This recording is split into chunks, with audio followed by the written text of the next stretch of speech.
Okay, and let's talk about lots of things to talk about here. As you're putting your heading on, folding it up, passing it in, right? First thing, the exam is Tuesday night, May 1st. It's coming up this Tuesday. Language and Lit building, room 2. Okay? This is I updated this announcement. You will not get an email, I don't think, because I just edited announcement that was already there. So, but if you all this information is the first announcement on Blackboard, okay? Second thing, homework. So you have the web work that's due tonight at midnight. Some of you have started that. Hopefully most of you.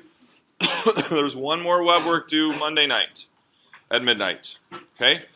So you have the web work due tonight at midnight and one more due Monday at midnight. Okay, so I already put this announcement up. In exam prep, I put up an outline of skills and topics and suggested things to study. Okay, so if you haven't found that yet,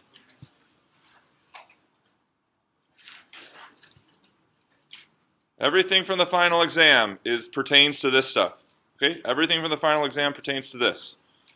Okay, now this might look short on the face of it, but there's lots of work to do here to get ready. Okay, and I'm going to post a couple 2 more web work sets that are not for credit; they're just for practice. So there's one going to be called Other. There's one going to be called Antiderivatives. So lots of practice problems for antiderivatives, and then another web work called just Other, which give you pertains to these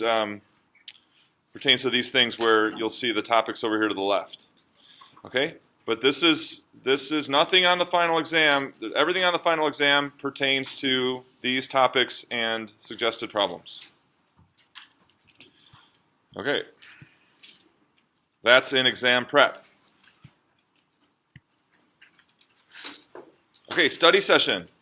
I've reserved room ECA 225 this Monday from 10 to noon for you guys, 10 to noon. So ECA 225, 10 to noon. So the way you're going to benefit the most from this is if you study as much as you can before then. The more you study before then, the more questions you'll have ready for other students and myself and the TAs. So come prepared. Don't start your studying at the study session. The way you're going to make the most out of it is you study as hard as you can before and keep track of all your questions. And then you have the chance to start talking about them and getting your questions answered. Okay? Finally, final exam. No calculators. Okay? No calculators. It has both multiple choice and free response. And again, I put the time and location again at the bottom of this announcement, top and bottom. So this announcement will stay up on Blackboard here.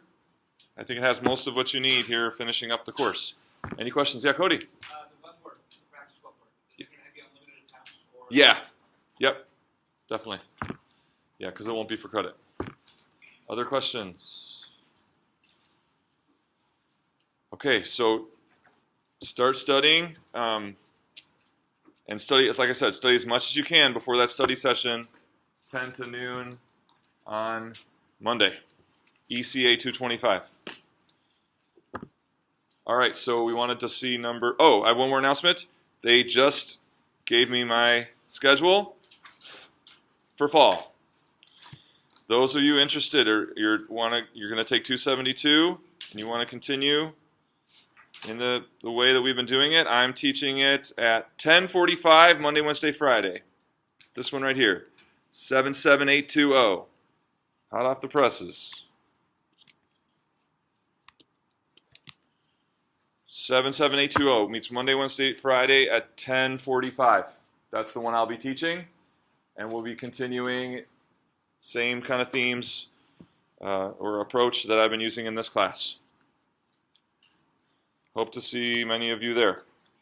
Sorry I couldn't give you that information sooner. All right, so 77820. So you guys wanted to see what, number 7 from the homework?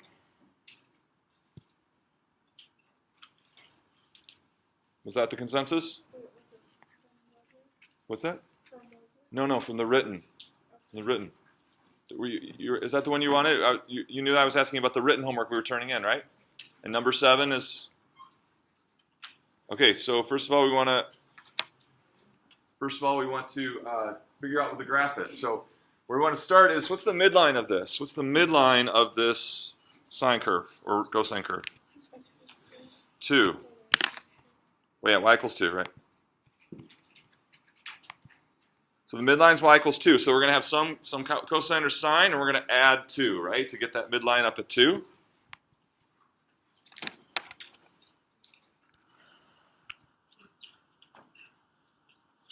Okay, and then the amplitude is it's like the height from the midline up to the top and down to the bottom. What's the amplitude in this case? Let's try again. So from 2 up to 5 and down to -1. So the amplitude is 3, right? So we're going to have 3 times either sine or cosine. So where does this start? Does this start at max, midline, or min? Midline. And so will that be a cosine or sine? Sine, okay. So we're going to have 3 sine, and we know we're going to have plus 2. So then the question is, oh, and so then, is this truly the sine curve? You know, how is it different than the sine curve? Yeah, it's all that, like, all the y values from the midline are like flipped over, right? So how can we handle that? Yeah, we could put a negative here. So that will take the opposite of sine, which will just flip all those y values over the midline, okay? The last thing is the period. So what is the period of this curve? When does it start over? 4 pi. So we're going to have some multiplier on theta, right? So we have some multiplier on theta, so that when theta is 4 pi, this is going to be what?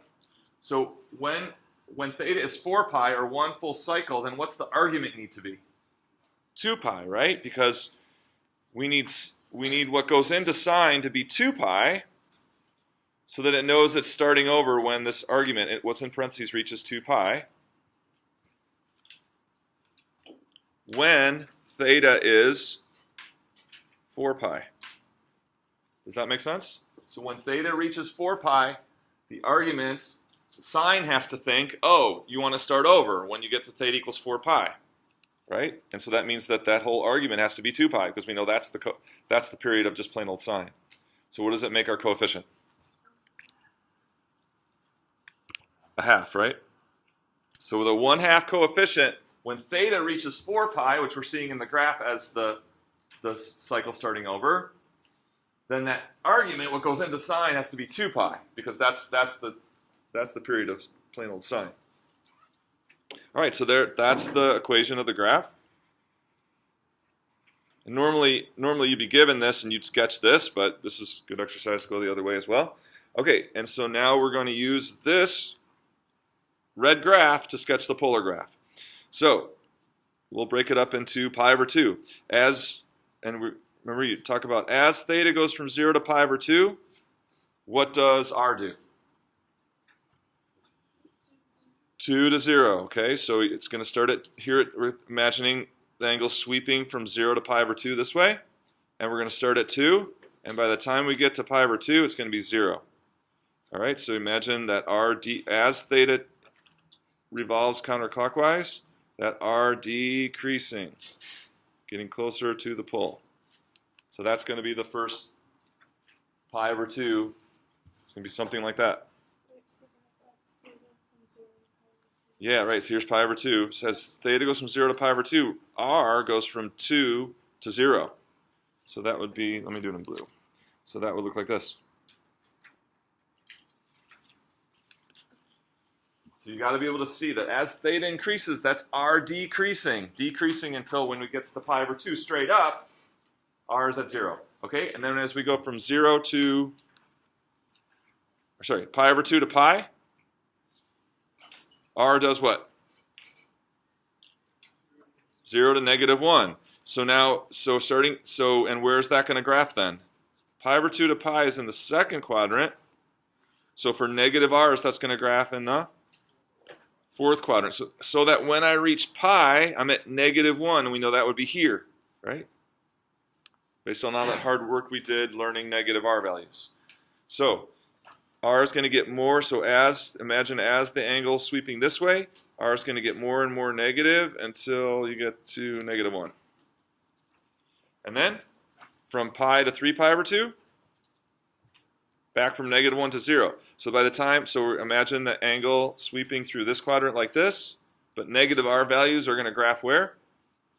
First, and it's going to be getting less negative from -1 back to 0.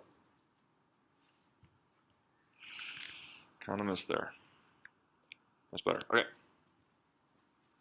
All right, and then from 3 pi over 2 to 2 pi, what does it do? It goes from 0 to 2. So here we are at 3 pi over 2, and then we're going to sweep through this fourth quadrant up to 2 pi, and what's going to happen? R is going to increase to 2.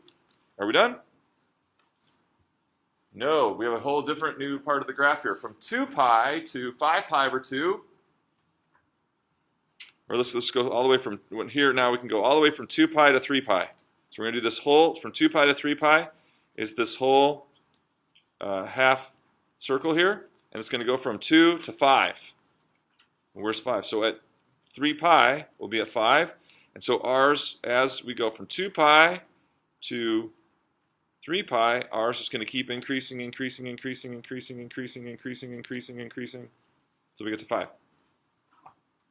And then back from 3 pi to 4 pi, again, a half circle. We're going to decrease. You have to do this on the final, so I hope you're paying attention. So from 5 down to 2, you go from 3 pi to 4 pi, it's going to decrease. Decreasing, decreasing, decreasing, decreasing, decreasing, down to, back down to 2 when we hit 4 pi.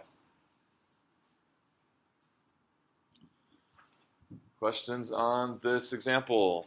A very good one. Yeah, Charlotte. Yes, you'd have to do a shift, but then that would make it hard to graph this one. So do you do like a theta minus something or theta plus? Yeah, then you like have to. That's going to be hard to graph polar. So like you have to start at a different angle, but pretend you're at, like you did theta what? Theta plus pi over 2. So yeah, I'd have to think about then when you have theta plus pi over 2, what that would mean for graphing this, because we really want the thetas to match up, right? So if you're able to get this, that's great. But in terms of sketching the polar graph, I think it's easiest if you don't have a shift; you just have theta. But if you're able to get this, then that's great. Other questions? Does the negative sign affect like the final polar graph, or would it be the same? I made this polar graph right from this red graph, so I wasn't thinking about the equation at all, right? So this equation is for this red graph, but when I made the polar graph, I just followed the R values from this red graph. Would 3 signs still give you the same graph? No, because, well, maybe in the end, but it wouldn't have the same R values for the same theta values. So in the end, you might get the same set of points, but it'd be a different function, because it would trace it out differently. Yeah, maybe. Yeah. These are good questions. Other questions? Okay, so pretend you're on the final here. I want you to sketch in polar coordinates, no technology, no calculator, 2 plus 2 cosine theta. That's an easier one. Hopefully with your practice on the homework, we should be able to get that. Sketch the polar graph of R equals 2 plus 2 cosine theta.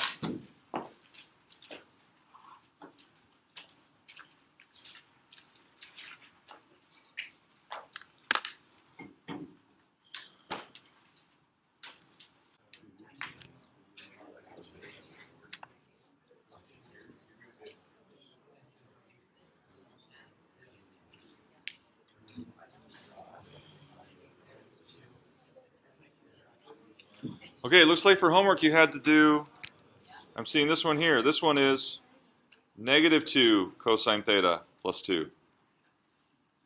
So that's pretty close to what you had to do for homework. So what is 2 plus 2 cosine theta? That would be, is it in blue here? It would be just flipped over the midline.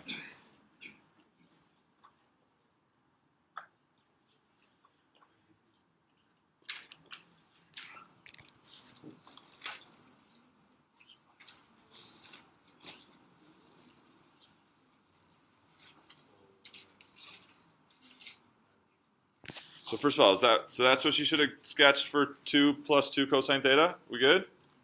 All right, and so then as we go from 0 to pi over 2, from 0 to pi over 2, goes from 4 to 2. So starting at 4, now decreasing, imagine the angle turning. R is decreasing. Decreasing, decreasing, down to 2. Don't draw a straight line from there to there, because when you have angles a little bit less than pi over 2, the R needs to be greater than 2. Does that make sense?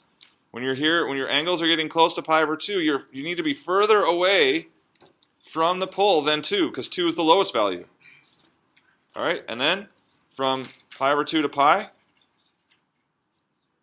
2 down to 0. So it's going to go through like this to 0. And then from pi to 3 pi over 2, 0 back out to 2. So there's actually a corner here, so it's going to hit, but then it's going to start increasing again, right? So as we go from from pi to 3 pi over 2, start increasing again to positive 2, and then from 2 to 4. Increasing and increasing.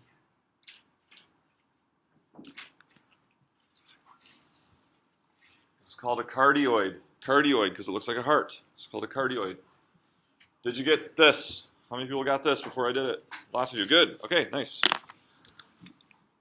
So we're going to work on this one. We're going to start talking about calculus. Calculus. So far in polar coordinates, we haven't done any calculus. We've just learned the coordinate system and learned how to sketch the graphs.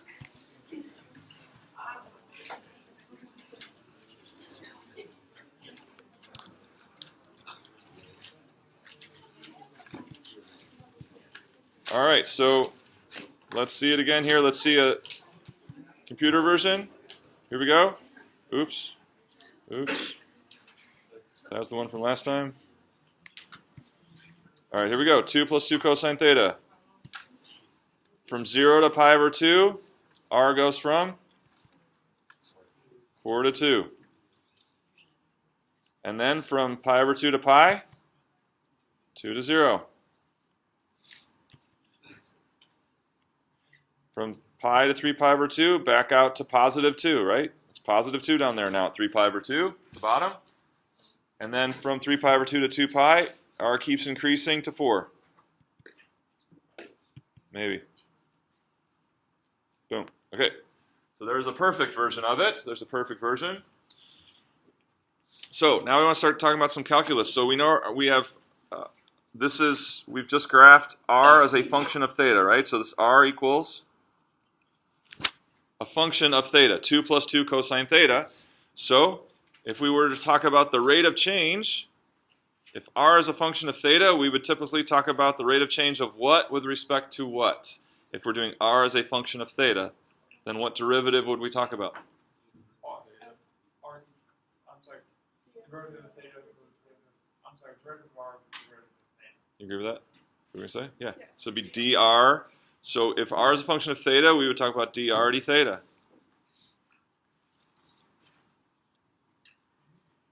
Okay? And so suppose that equals 2.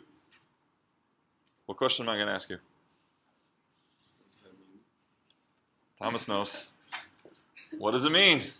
What does it mean? Yes, the derivative of R with respect to theta is 2, or the rate of change of R with respect to theta is 2. But what does that mean? Pretend it's the one and only final exam question. You have to get it right. They groan and yawn. Me too. Last day. All right, here we go. dr d theta equals 2. What does it mean? Think and then talk. Pretend it's the final exam question. What does it mean? Have we learned it?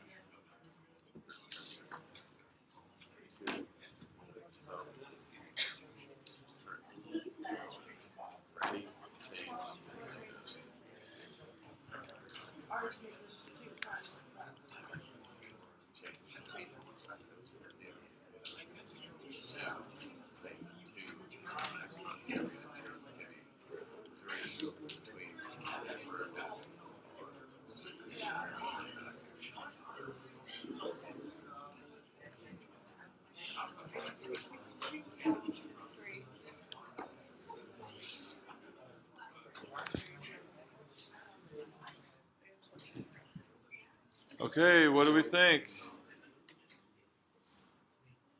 How about Jamie? What does dr d theta mean? Yeah? Like you trailed off at the end. Little change in theta. She said for a little change in theta, r will change 2 times whatever change in theta you pick. What do you think? Okay. Yeah. So yeah, given any change in theta, the change in r will be 2 times that change in theta. Okay, so we want to think about, so we know in the polar, good, so hopefully most of you said something like that. So we know the polar, let's take the Cartesians off here, let's see. So we know that in the polar plane, here in polar coordinate system, it's totally different, right? It's totally different than y and x, right? So dr d theta. So what is this going to mean for, suppose if the value is 2, what's this going to mean for, say, the polar plane or a graph in the polar plane? So before we ask that, let's describe, what would a dr be as relating to a graph like this one? And what would d theta be relating to a graph like this one? So what would dr, how would you talk about, what would a dr mean when you're talking about in the polar plane? Is there someone talking over here? Yeah, Kellen. What's that? A little bit of arc length. So dr is a little bit of arc length. Is that right? I want to change in r. Caden says no. Dylan says no. What's that? Just a little change in r would manifest how in a graph? What's that? Change in the radius. So like a positive dr would mean? It's going further away. Getting further away from the pole. Going straight out away from the pole would be a little dr. So no matter where you are, a dr would mean move out away. Positive dr would mean move away out from the pole. And what about d theta? What would d theta mean?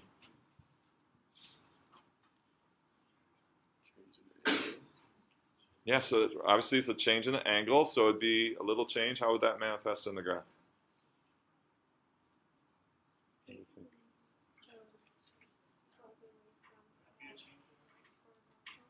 A little change. What? A little like counterclockwise change, right? If it's a positive d theta, it's just a little turn around the circle counterclockwise. All right, so if dr d theta is 2, that means for what? For a little change counterclockwise around the circle, what would r be doing right in that vicinity?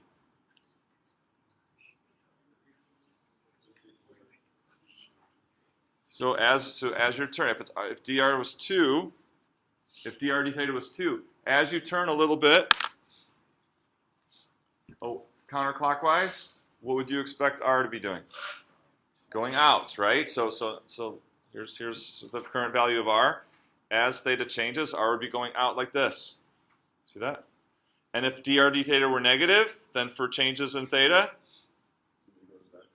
it's heading back towards the origin. See that? Or back towards the pole, right? Back towards the pole. So in this graph, where would dr d theta equal 0? Look at in this graph. So just by looking at the graph, what would it mean if dr d theta equals 0? And where in this graph would it be that? That means for a change in theta, what? No change in r. Or what? You're staying about the same distance away from the pole. Where does that happen? You should be thinking 0 and 2 pi.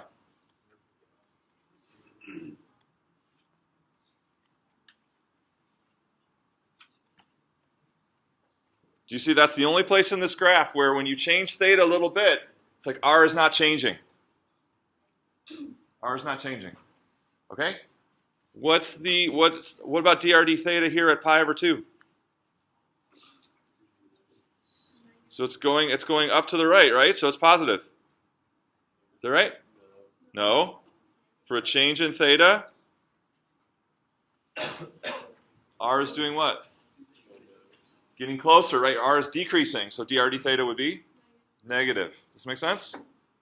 Okay, so that's important to understand, that because polar coordinates is a totally different animal than dy dx, the rectangular coordinates, that you have to think about, right? How is r changing as theta changes, right? Okay.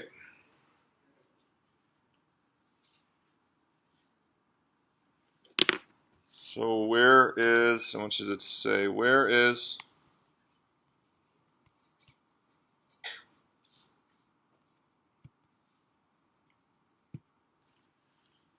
say just from 0 to pi over 2 here, where is dr d theta positive? Where is it 0? Where is it negative? Right? So just for this purple graph here, I'll just show you the first. So the purple one was the one we did last time in class, 5 sine 2 theta. 5 sine 2 theta. Where is dr d theta 0? Where is it positive? Where is it negative? Go, talk.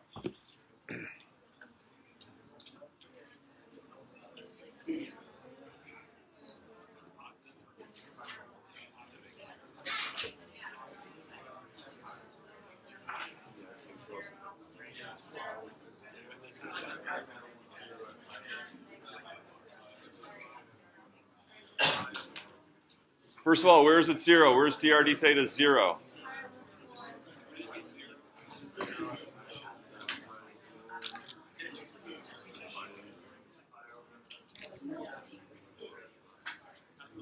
Yeah. He wants pi over 4. dr d theta is 0 at pi over 4.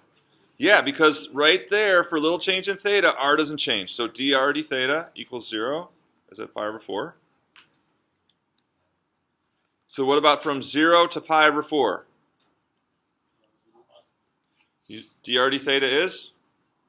For changes in theta, r is doing what? Increasing. dr is positive. So your dr d theta is going to be positive, and then it's going to be 0. Because it's like we hit a maximum, right? It's like a relative maximum of r, right? It's a relative maximum of r. And then dr d theta is negative, because for changes in theta, r decreases. dr is negative. Make sense? All right, now what if I'm interested then in, let's go back to our 2 plus 2 cosine theta. Now I'm interested in the high point. I want to figure out exactly. So somewhere here there's a maximum in terms of just the highest point on the graph. And I want to be able to figure out that. So first of all, is dr d theta negative, positive, or 0 there at the high point? Somewhere here there's a high point. Dr d theta, negative, positive, or 0? You should be thinking it's negative. For a change in theta through here, so for a change in theta through here, r is decreasing. You see that? R is decreasing. So the question is, how are we going to pinpoint that high point? Where's the high point? So it actually pertains to a variable other than r or theta. So we need to bring another variable back into this. What variable do we need to bring back into this to talk about where's the high point of the graph? Y, right? So this is really asking about the maximum y. At what theta we hit the maximum y. So then what derivative? We don't want dr d theta. We want what derivative is going to help us find that? dy d theta. Okay? So we really want to talk about, if we want the high point of the graph, we know dr d theta is negative, so dr d theta really doesn't help us pinpoint that.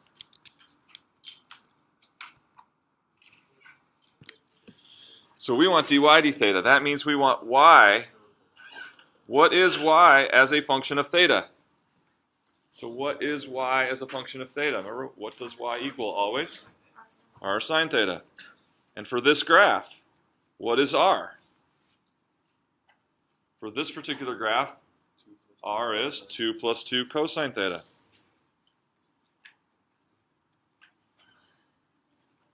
So y coordinates on this graph are 2 plus 2 cosine theta times sine theta.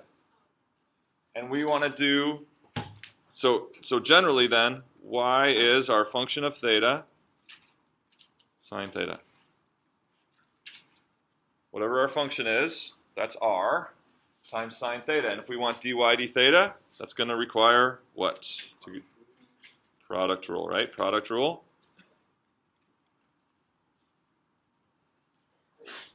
Which is derivative of the first times the second plus the second, or plus the first times the derivative of the second.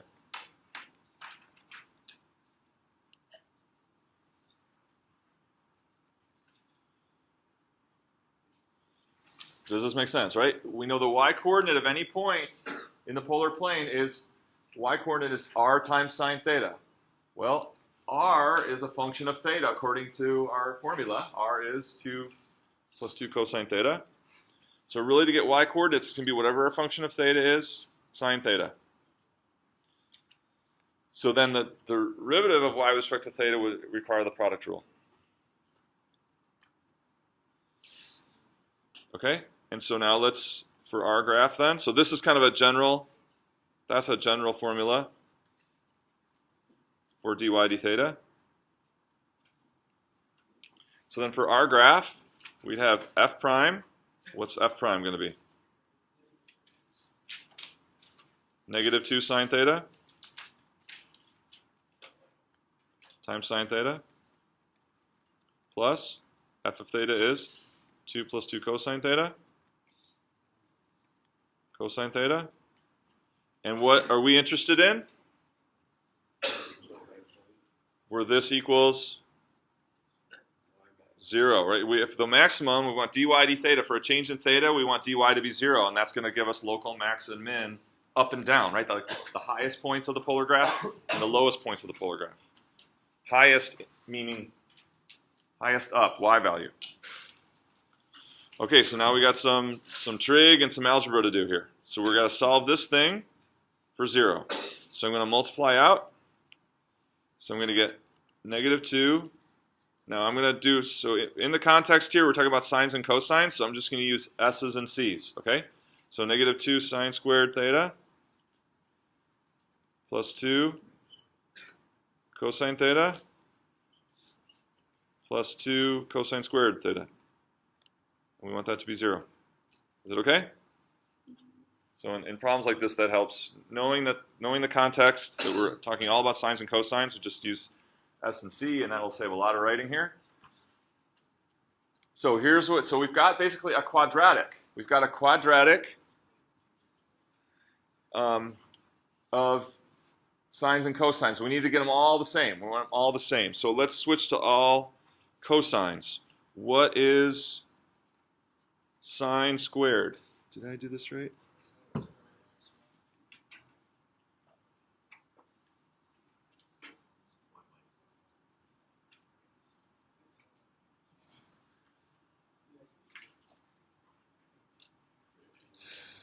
Oh, I divided by 2. That's right. Okay, so before we do that, we can get rid of the 2's, right? So we can get rid of the 2's. So negative sine squared theta plus cosine theta plus cosine squared theta. We can do that. Why? Because it's equal to 0. I'm dividing both sides by 2. If it wasn't equal 0, we could factor out 2, but we couldn't just get rid of the 2's, right? But because it's 0, I can divide both sides by 2. Okay, so sine squared is 1 minus cosine squared.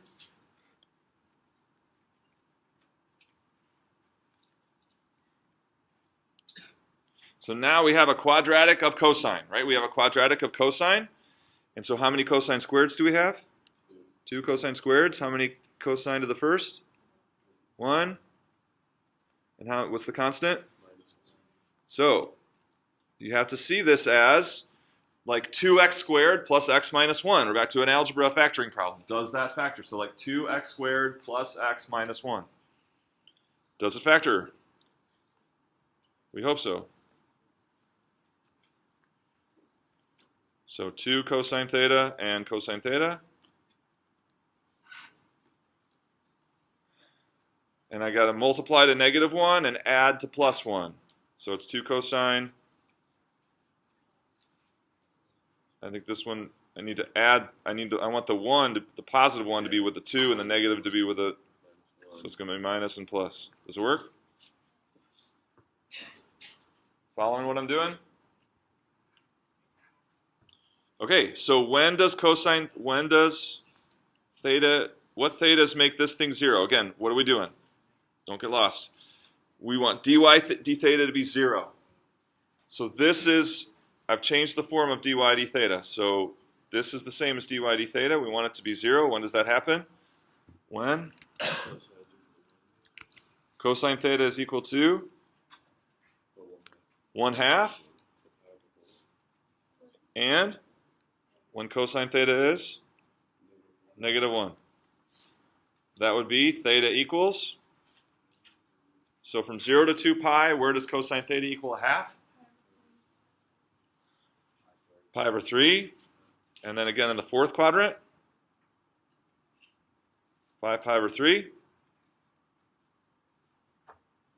And where does cosine theta equal -1? Pi. So let's see if that makes sense with what we're looking at. So does it make sense that at pi over 3 and 5 pi over 3, y doesn't change for a little change in theta? So here's our pi over 6, pi over 4, pi over 3. There's pi over 3. Does it look like that might be right? Yep, looks like that might be the place where y does not change for a change in theta. What about 5 pi over 3? That's here. Does that look like, or horizontal tangent was what we're saying, right? Horizontal tangent. Y doesn't change for a change in theta. Those look right? So there's our pi over 3, there's our 5 pi over 3. What about at pi? Does it look like we could have a horizontal tangent at pi? It's coming in like this. So maybe if we zoom in, we can confirm that.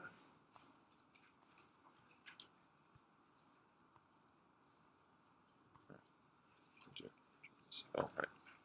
Set that up. So I'm going to zoom in and let's take a look. At pi, does it look like it could be a horizontal tangent? No? It's flattening out pretty well, right? So it's like as we get close to pi, this thing is going to eventually, when it flatten out at pi, when it hits the pole and then shoots back out again. So that makes sense, right? That we get another horizontal tangent. It's kind of like coming from this side, it's going to be a low point, but then starting from here, it's going to be a high point. See that? Oops. Yeah, see, it's flattening out. So I'm way in here, but it's flattening out when the angle reaches pi.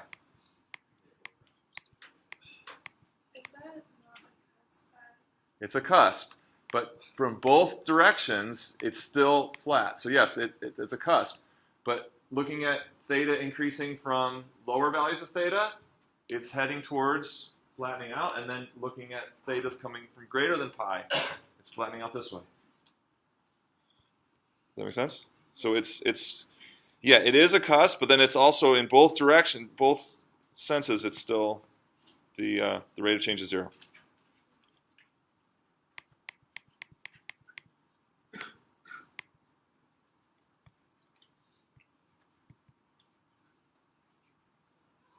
Okay, so we found it. We found the angle that we have the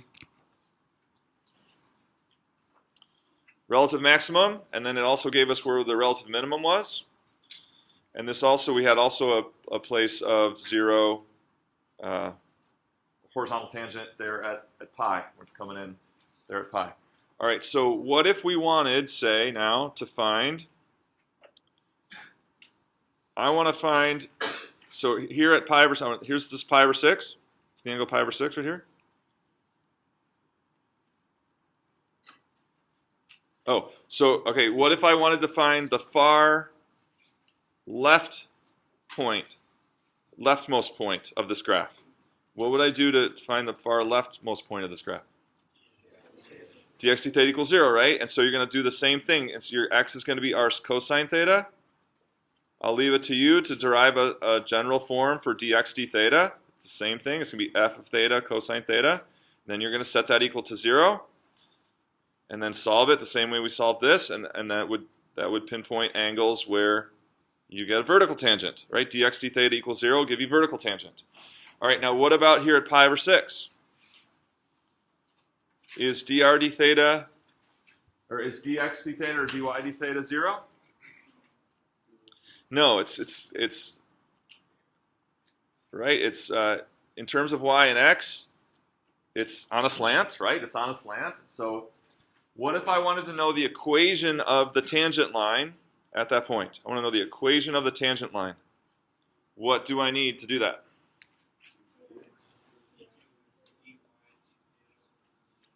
Okay, yeah, so I want dy dx. So the equation of the tangent line, we know lines are much more suited to rectangular coordinates.